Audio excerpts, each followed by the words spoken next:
Ubang mga estudyante nagtambay sa balay karong quarantine tungod sa mando nga magstay at home, lahi kining usa ka third-year college student sa lalawigan sa Bohol. Ug kung ngano atong sayran sa report ni Femery Dumabo.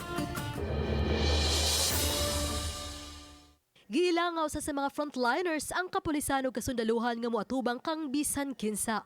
Ilabi na diha sa pagpaygayon sa checkpoint.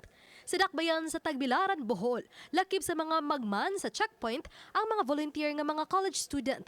Usa kanila ang 21 anyos nga si Arnold Estoque, criminology student ug ROTC officer sa usa ka universidad sa lalawigan sa Bohol. Usa-usab siya ka Filipino Army reservist. Sugod niadtong Abril 14, lakip si Arnold ug kaubanan nga mususi sa mga musod sa dakbayan.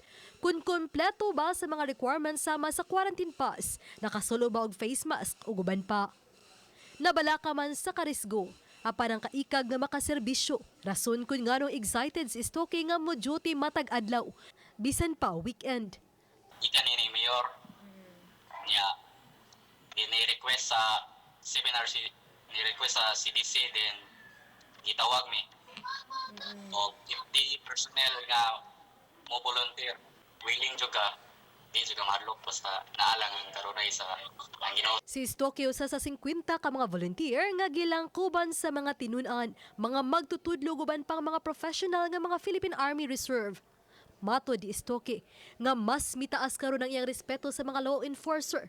Kinsa gikinahanglan kayong mupugong sa ilang emosyon, taliwa sa mga insulto ug kasaba sa mga motorista.